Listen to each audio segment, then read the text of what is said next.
10 kg ಕಾಯಿಗೆ 10 litre ಗೋಕೃಪಾಮೃತ ಹಾಕಿ. ನನ್ನ ಹತ್ರ ಗೋಕೃಪಾಮೃತ ಇಲ್ಲ ಅಂದ್ರೆ OWDC ಹಾಕ್ಬಹುದು. ನನ್ನ ಹತ್ರ OWDC ಇಲ್ಲ ಅಂದ್ರೆ ಮಜ್ಜಿಗೆ ಹಾಕ್ಬಹುದು. 10 ಲೀಟರ್ ಸರ್ ಪ್ರಮಾಣ ನಾನು ಹೇಳ್ತಿರೋದು. ಮಜ್ಜಿಗೆನೂ ಇಲ್ಲ ಅಂದ್ರೆ ಗೋಮೂತ್ರ ಹಾಕ್ಬಹುದು. ನನ್ನ ಹತ್ರ ನೀರ್ ಹಾಕ್ಬಹುದು. ಅದು ನನ್ನ ಹತ್ರ ಯಾವ ಇಲ್ಲ ಅಂದ್ರೆ ಕೂಡ ನೀರು ಕೂಡ ಹಾಕಿ 10 ಲೀಟರ್ ನೀರು ಕೂಡ ಹಾಕಿ ಇದನ್ನ ತಯಾರಿ ಮಾಡ್ಕೋಬಹುದು. ಬಹಳ ಚೆನ್ನಾಗಿರುತ್ತೆ ಸರ್. ನೀವು 10 ರಿಂದ 12 ದಿನ ಬಿಟ್ಟು ತರಕಾರಿ ತಿನ್ಬಹುದು ಇದನ್ನ ಸ್ಪ್ರೇ ಮಾಡಿದಾಗ. ಬಂದಂತ ಫಸಲನ್ನ ಇವಾಗೆಲ್ಲ ಮಾರ್ಕೆಟ್ ಅಲ್ಲಿ ತಂದ್ರೆ 2 ರಿಂದ 3 ದಿನ ಕೊಳ್ತು ಹೋಗ್ತದ. ಇದು ಹಂಗಲ್ಲ, ಮೇಲ್ಗಡೆ ಸ್ವಲ್ಪ ಏನೋ ಕಲರ್ ಹೋಗಿರ್ತದ, ಅದನ್ನ ಕೊಯ್ದ್ರೆ ಮಾತ್ರ ಒಳಗಡೆ ನೀವು ಫ್ರೆಶ್ ಹೆಂಗಿರ್ಬೇಕು ಹಂಗೆ ಇರ್ತದೆ ಚೆನ್ನಾಗಿ. ನಮಸ್ತೆ ಸರ್. ನಮಸ್ಕಾರ ಸರ್. ತಮ್ಮ ಪರಿಚಯ ಹೇಳ್ರಿ ಸರ್. ಸರ್ ನಾನು ಶಿವ ಪಾಟೀಲ್ ಅಂತಂದು ಗದಗ್ ಡಿಸ್ಟಿಕ್ ಇಂದ ಮಾತಾಡೋದು. ಎಲ್ಲ ರೈತ ಬಾಂಧವರಿಗೂ ನನ್ನ ನಮಸ್ಕಾರಗಳು. ಸರ್ ನಾವು ಇವತ್ತು ಬಂದ್ಬಿಟ್ಟು ಆರ್ಗ್ಯಾನಿಕ್ ಲಿಕ್ವಿಡ್ ಏನ್ ಪೈದ ಅಂತಂದ್ರೆ ಪೊಟ್ಯಾಷಿಯಂ ಅಂಶ ಇರುತ್ತೆ ಸರ್ ಇದರಲ್ಲಿ. ಇದನ್ನ ಯಾವ ತರ ತಯಾರಿ ಮಾಡೋದಂದ್ರೆ ಪತ್ರೆಕಾಯಿಗಳು ಸಿಗುತ್ತೆ ನೋಡಿ ಸರ್. ಬಿಲ್ವ ರಸಾಯನ ಸರ್ ಇದು. ಬಿಲ್ವ ರಸಾಯನ ನಮ್ ಇಲ್ಲಿ ಭಾಗದಲ್ಲೆಲ್ಲ ನಾವು ಬೈಕ್ ತಗೊಂಡು ಸುತ್ತಾಡಿ ಅಡ್ಡಾಡ್ಕೊಂಡು ಎಲ್ಲಾ ಕಡೆಯಿಂದ ನಾವು ಪತ್ರೆಕಾಯಿಗಳನ್ನ ಕಲೆಕ್ಟ್ ಮಾಡ್ಕೊಂಡ್ ಬರ್ತೀವಿ ಸರ್. ನಾವು ಕಲೆಕ್ಟ್ ಮಾಡ್ಕೊಂಡ್ ಬಂದು ಇಲ್ಲ ರೈತರಿಗೂ ಕೂಡ ಹೇಳಿರ್ತೀವಿ ನಾವು, ಸರ್ ನಿಮ್ಮ ತೋಟದಲ್ಲಿ ನಾನು ಪರಿಚಯ ಇರ್ತಾರಲ್ಲ ಅಲ್ಲಿ ಇಲ್ಲಿ ಸುತ್ತಾಡ್ತಾ ಇರ್ತೀನಿ, ಪತ್ರೆಕಾಯಿಗಳೆಲ್ಲಿ ಇರ್ತಾವ ಅಲ್ಲಿ ಕಲೆಕ್ಟ್ ಮಾಡ್ತೀನಿ ಸರ್. ನಾನು ಅಡ್ಡಾಡ್ತು ತಿರ್ಗಾಡ್ಕೊಂಡು ಪತ್ರೆಕಾಯಿ ಕಲೆಕ್ಟ್ ಮಾಡ್ಕೊಂಡು ಕೆಲವೊಂದಿಷ್ಟು ರೈತರು ಏನ್ ಮಾಡ್ತಾರೆ, ಪತ್ರೆಕಾಯಿ ಕಲೆಕ್ಟ್ ಮಾಡಿರ್ತಾರೆ, ಅವ್ರು ದುಡ್ಡು ಕೊಟ್ಟು ನಾನು ಪತ್ರೆಕಾಯಿಗಳನ್ನ ಕಲೆಕ್ಟ್ ಮಾಡ್ಕೊಂಡ್ ಬಂದು ಒಂದ್ ಕಡೆ ಹಾಕಿ ಹೆಣ್ಮಕ್ಳ ಕಡೆಯಿಂದ ನಾನು ಯಾರು ಇರ್ತಾವ ಅವರೆಲ್ಲರೂ ಅದನ್ನ ನೀಟಾಗಿ ಕುಂತ್ಕೊಂಡು ಆ ಪತ್ರೆಕಾಯಿಗಳನ್ನ ಒಡೆದ್ಬಿಟ್ಟು ಒಳಗಡೆ ಗೊಜ್ಜು ಬರುತ್ತೆ ಸರ್. ಆ ಗೊಜ್ಜನ್ನ ನೀಟಾಗಿ ತೆಗೆದ್ಬಿಟ್ಟು ನಾವೇನ್ ಮಾಡ್ತೀವಿ ಅಂದ್ರೆ ಡ್ರಮ್ ಅಲ್ಲಿ ಹಾಕ್ತಿವಿ ಸರ್. ಮೊದ್ಲು ಆ ಪತ್ರೆಕಾಯಿ ಗೊಜ್ಜನ್ನ ಇದ್ರಲ್ಲಿ ಹಾಕಿ. ಎಷ್ಟು ಪ್ರಮಾಣದಾಗ ಹಾಕ್ತಾರೆ ಸರ್ ಈ ಡ್ರಮ್ಗೆ? ಸರ್ ಇದು ಬಂದ್ರೆ ಒಂದು ಪ್ರೊಸೆಸ್ ಇದೆ ಸರ್. ಇದನ್ನ ಮಾಡ್ಕೊಳ್ಳಿಕ್ಕೆ ಇಷ್ಟೇ ಪ್ರಮಾಣದಲ್ಲಿ ಮಾಡ್ಬೇಕಂತ ಇದೆ. ಒಂದು 10 kg ಪತ್ರೆಕಾಯಿಗೆ 3 kg ಸಾವಯವ ಬೆಲ್ಲ ಸರ್. ನೀಟಾಗಿ ಅದನ್ನ ಗೊಜ್ಜು ತೆಗೆದ್ಬಿಟ್ಟು ಸಾವಯವ ಬೆಲ್ಲನ ಜಜ್ಕೊಂಡು ಒಂದು ಗುಂಡಿಂದ ಕಲ್ಲಿಂದ ಜಜ್ಬಿಟ್ಟು ಸಾವಯವ ಬೆಲ್ಲ ಹಾಕಿಬಿಟ್ಟು ಒಂದು 10 kg ಪತ್ರೆಕಾಯಿ 3 kg ಸಾವಯವ ಬೆಲ್ಲ ಇದನ್ನ ಹಾಕಿ ಒಂದು 10 ಲೀಟರ್ ಗೋಮೂತ್ರ ಹಾಕಿನೂ ಕೂಡ ಮಾಡ್ಬೋದು. ಅದು ಒಂದು ಪ್ರೊಸೆಸ್ ಇದೆ. ಗೋಮೂತ್ರ ಮಜ್ಜಿಗೆ ಕೂಡ ಹಾಕಿನೂ ಮಾಡ್ಬೋದು. ಕೆಲವೊಂದಿಷ್ಟು ಬೇರೆ ಬೇರೆ ನ್ಯೂಟ್ರಿಯೆಂಟ್ ಸಿಗ್ತದೆ ಗೋಮೂತ್ರ ಮಜ್ಜಿಗೆ ಹಾಕೋದ್ರಿಂದ. ಗೋಮೂತ್ರ ಮಜ್ಜಿಗೆ ಇಲ್ಲ ಅಂದ್ರೆ ನೀವು ಡೈರೆಕ್ಟ್ ಆಗಿ ಗೋಕೃಪಾಮೃತ ಇದ್ರೆ ಗೋಕೃಪಾಮೃತ ಹಾಕಿ ಅಂದ್ರೆ ಒಂದು ಪ್ರೊಸೆಸ್. 10 kg ಪತ್ರೆಕಾಯಿ ಗೊಜ್ಜು ಅಥವಾ ಪತ್ರೆಕಾಯಿ 3 kg ಬೆಲ್ಲ 10 ಲೀಟರ್ ಏನು ಹಾಕ್ತೀರಿ ಅಂದ್ರೆ ಸಾಧ್ಯ ಇದ್ರೆ ನಿಮ್ ಗೋಕೃಪಾಮೃತ ಇದ್ರೆ ಗೋಕೃಪಾಮೃತ 10 ಲೀಟರ್ ಹಾಕಿ. ಆ ಪ್ರೊಸೆಸ್ಸಿಗೆ 10 kg ಕಾಯಿಗೆ 10 ಲೀಟರ್ ಗೋಕೃಪಾಮೃತ ಹಾಕಿ. ನನ್ನ ಹತ್ರ ಗೋಕೃಪಾಮೃತ ಇಲ್ಲ ಅಂದ್ರೆ OWDC ಹಾಕ್ಬಹುದು. ನನ್ನ ಹತ್ರ OWDC ಇಲ್ಲ ಅಂದ್ರೆ ಮಜ್ಜಿಗೆ ಹಾಕ್ಬಹುದು. 10 ಲೀಟರ್ ಸರ್ ಪ್ರಮಾಣ ನಾನು ಹೇಳ್ತಿರೋದು. ಮಜ್ಜಿಗೆನೂ ಇಲ್ಲ ಅಂದ್ರೆ ಗೋಮೂತ್ರ ಹಾಕ್ಬಹುದು. ನನ್ನ ಹತ್ರ ನೀರ್ ಹಾಕ್ಬಹುದು. ಅದು ನನ್ನ ಹತ್ರ ಯಾವ ಇಲ್ಲ ಅಂದ್ರೆ ಕೂಡ ನೀರು ಕೂಡ ಹಾಕಿ 10 ಲೀಟರ್ ನೀರು ಕೂಡ ಹಾಕಿ ಇದನ್ನ ತಯಾರಿ ಮಾಡ್ಕೋಬಹುದು. ಇದು ಹೇಗೆ ಎಷ್ಟು ದಿನಕ್ಕೆ ಮಾಡಿದ್ಮೇಲೆ ಎಷ್ಟು ದಿನ ಬಿಡಬೇಕಾಗ್ತದೆ ಸರ್? ಇದನ್ನ ಒಂದು ಮಿನಿಮಮ್ ಅಂದ್ರೆ ಅರ್ಜೆಂಟ್ ಇದ್ರೆ ಒಂದು 2 ತಿಂಗಳಿಗೆ ಬಳಸ್ಕೋಬಹುದು. ಒಂದು 3 ತಿಂಗಳು ಬಿಟ್ಟರೆ ಚೆನ್ನಾಗಿ ಫರ್ಮೆಂಟೇಷನ್ ಆಗ್ತದೆ. ಅಂದ್ರೆ ಪ್ಯಾಕ್ ಮಾಡಿ ಇಡ್ಬೇಕಾ, ತಿರುಗಿಸ್ತಾ ಇರ್ಬೇಕಾ? ಸ್ವಲ್ಪ ಏನಿಲ್ಲ ಸರ್, ಡೈಲಿ ತಿರುಗಿಸ್ಬೇಕಂತ ಏನಿಲ್ಲ. ಇದನ್ನ ನೀವು ಒಂದು ಎಕ್ಸಾಂಪಲ್ ಇದನ್ನ ನಾ ಹೇಳಿದ ಪ್ರೊಸೆಸ್ ಅಲ್ಲಿ ಇದನ್ನೆಲ್ಲ ಹಾಕ್ಬಿಟ್ಟು ಡ್ರಮ್ಮಿಗೆ ಈ ತರ ಪ್ಯಾಕ್ ಮಾಡ್ಬೇಕು ಸರ್. ಪ್ಯಾಕ್ ಮಾಡಿದ್ರು ನಡೀತದ, ಬಟ್ ಬಟ್ಟೆ ಕಟ್ಟಿದ್ರು ನಡೀತದ. ಬ್ಯಾಡ್ ವೈರಾಣುಗಳದು ಒಳಗಡೆ ಹೋಗ್ಬಾರ್ದು ಉದ್ದೇಶ. ಕೆಲವೊಂದಿಷ್ಟು ಜನಕ್ಕೆ ಡೌಟ್ ಇರ್ತದೆ, ಸರ್ ಬಟ್ಟೆ ಜೀವಾಣುಗಳು ಸಾಯ್ತದ ಏನು ಇದನ್ನ ಹಾಕ್ಲಿಲ್ಲ ಅಂತಂದ್ರೆ. ಕೆಲವೊಂದಿಷ್ಟು ನ್ಯೂಟ್ರಿಯೆಂಟ್ ಏನ್ ಆಗ್ತದ ಅಂದ್ರೆ ಈ ಕ್ಯಾಪ್ ಹಾಕಿದ್ರು ಕೂಡ ಬದುಕು ಚಾನ್ಸ್ ಇರ್ತದ. ಅಂತವಕ್ಕೆ ಏನ್ ತೊಂದರೆ ಆಗಲ್ಲ. ಸಾಧ್ಯ ಇದ್ರೆ ಬಟ್ಟೆ ಕಟ್ರಿ, ಯಾಕಂದ್ರೆ ಬಟ್ಟೆ ಕಟ್ಟಿದ್ರು ಸ್ವಲ್ಪ ಪ್ರಾಬ್ಲಮ್ ಆಗೋ ಚಾನ್ಸ್ ತುಂಬಾ ಇರುತ್ತ. ಆ ಉದ್ದೇಶದಿಂದ ಕ್ಯಾಪ್ ಹಾಕಿ ಸರ್. ಕ್ಯಾಪ್ ಹಾಕಿದ್ರೆ ರಿಜೆಕ್ಟ್ ಬರಲ್ಲ, ಹಂಗೆ ಹಿಂಗೆ ಅದು ಏನ್ ಇದಿಲ್ಲ, ಪ್ರಶ್ನೆ ಇಲ್ಲ. ಈ ಕೆಲಸ ಕ್ಯಾಪ್ ಹಾಕಬಹುದು. ಕ್ಯಾಪ್ ಹಾಕ್ಬಿಟ್ಟು ಒಂದ್ಸಾರಿ ಮಿಕ್ಸ್ ಮಾಡಿ ಇಡ್ತೀರಾ, ತದನಂತರ ಒಂದ್ 15 ದಿನನೋ 20 ದಿನನೋ ತದನಂತರ ಮತ್ತೊಂದ್ಸಾರಿ ರಿಟೋವೇಟ್ ಮಾಡೋದು. ಅಂದ್ರೆ ಅವಾಗ ಒಂದು 10 ದಿನನೋ 15 ದಿನಕ್ಕೆ ಒಂದ್ಸಾರಿ ರಿಟೋವೇಟ್ ಮಾಡಿ ಈ ತರ ಪ್ಯಾಕ್ ಮಾಡಿ ಒಂದು 2 ತಿಂಗಳು ಬಿಡ್ಬೇಕು ಸರ್. ಇದನ್ನ 2 ತಿಂಗಳು 3 ತಿಂಗಳಿಗೆ ಇದು ರೆಡಿ ಆಗ್ತದ. ಇದನ್ನ ರೆಡಿ ಆದ ನಂತರ ಇದನ್ನ ತೆಗೆದು ಫಿಲ್ಟರ್ ಮಾಡಿಬಿಟ್ಟು ಇದನ್ನ ಬಳಸೋದು ಹೇಗೆ ಅಂತಂದ್ರೆ ಒಂದು ಈ 5 ಲೀಟರ್ ಮಿನಿಮಮ್ ಒಂದ್ ಎಕರೆಗೆ 5 ಲೀಟರ್ ಕೊಡ್ಲಿಕ್ಕೆ ನಡೀತದ. ಮಿನಿಮಮ್ ಆದ್ರೂ 5 ಲೀಟರ್ ಕೊಳ್ಳೇಬೇಕು ಭೂಮಿಗೆ. ಸ್ಪ್ರೇ ಕೊಡೋದಾದ್ರೆ ನೀವು ಒಂದು ಟ್ಯಾಂಕಿಗೆ 100 ರಿಂದ 150 ml ಹಾಕೊಂಡು ಸ್ಪ್ರೇ ಮಾಡ್ಬೋದು. ಇನ್ನೂ ಒಂದು ಪ್ರಶ್ನೆ ರೈತರಿಗೆ ಏನಿರ್ತದ ಅಂದ್ರೆ, ಸರ್ ಜಾಸ್ತಿ ಆದ್ರೆ ಏನು ತೊಂದರೆ ಆಗ್ತದನಾ ಅಂತ.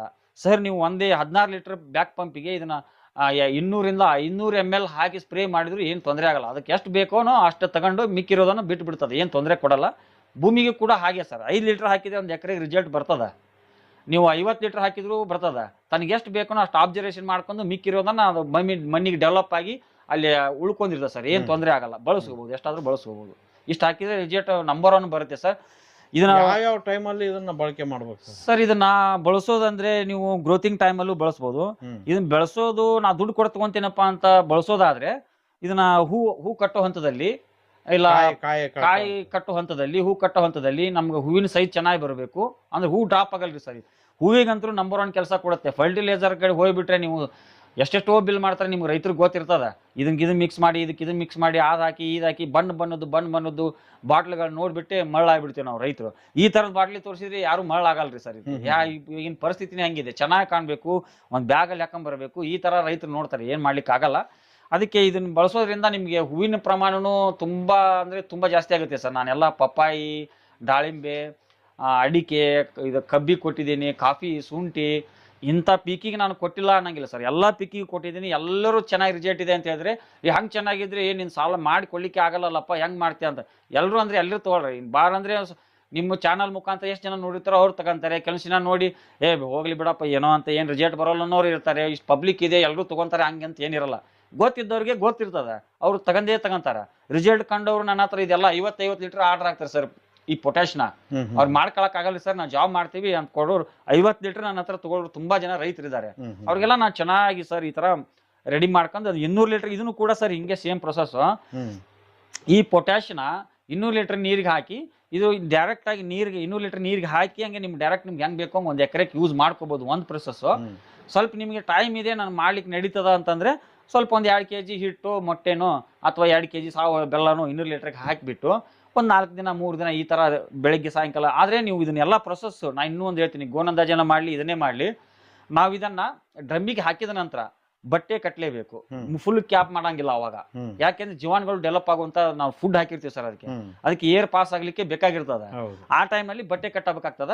ಆ ತರ ಬಟ್ಟೆ ಕಟ್ಟಿ ಒಂದು 3-4 ದಿನದ ನಂತರ 1 ಎಕರೆಗೆ ಬಳಸ್ಬೋದು ಸರ್. ಇದಕ್ಕೆ ನಿಮ್ ಭೂಮಿಗೆ ಏನ್ ಪೊಟ್ಯಾಷಿಯಂ ಅಂಶ ಕಡಿಮೆ ಇರುತ್ತೋ ನೈಸರ್ಗಿಕವಾಗಿ ಸಾವಯವವಾಗಿ ನಿಮ್ಗೆ ಈ ಪೊಟ್ಯಾಶ್ ಹಾಕೋದ್ರಿಂದ ನಿಮ್ಗೆ ಪೊಟ್ಯಾಷಿಯಂ ಅಂಶ ತುಂಬಾ ಯಥೇಚ್ಛವಾಗಿ ಸಿಗೋದ್ರಿಂದ ನೀವು ಆಟೋಮೆಟಿಕ್ ಆಗಿ ಹೂವಿನ ಪ್ರಮಾಣ, ಕಾಯಿಗಳ ಸೈಜು, ಸೈನಿಂಗು ಇದೆಲ್ಲ ಚೆನ್ನಾಗಿ ಬರ್ತದೆ ಸರ್ ಪೊಟ್ಯಾಶ್ ಬಳಸೋದ್ರಿಂದ. ಇದು ಒಂದು.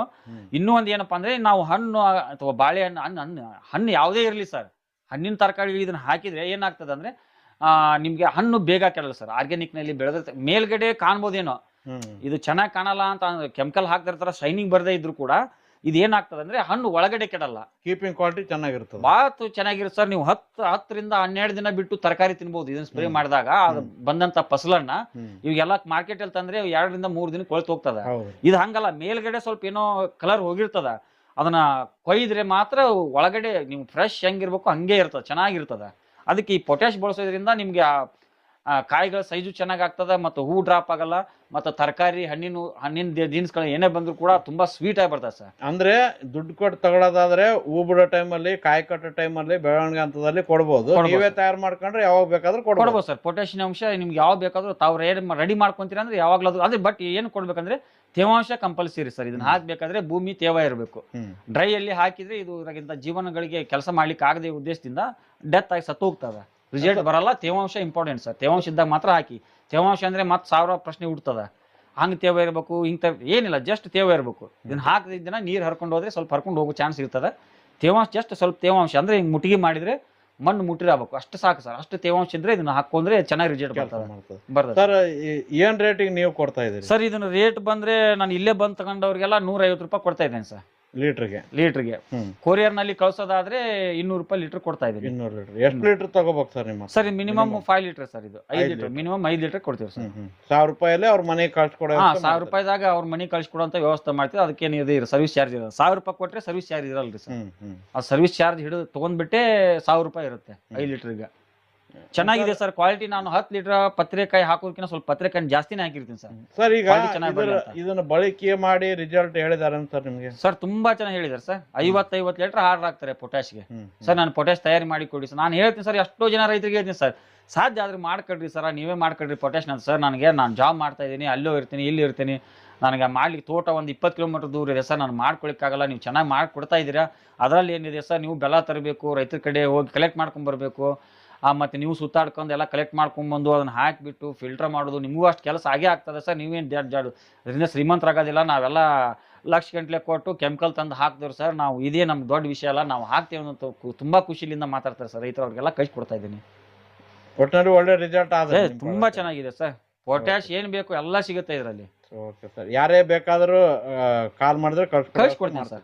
ಕಳ್ಸಿಕೊಡುವಂತ ಮತ್ತೆ ಇದನ್ನ ತಯಾರಿ ಮಾಡೋ ವ್ಯವಸ್ಥೆ ಯಾವ ತರ ಮಾಡ್ಬೇಕಂತ ಹೇಳ್ಕೊಡ್ತೀನಿ. ಹೇಳ್ತೀನಿ ಸರ್. ಓಕೆ ಸರ್, ತುಂಬಾ ಧನ್ಯವಾದಗಳು. ಓಕೆ ಸರ್, ನಮಸ್ಕಾರ.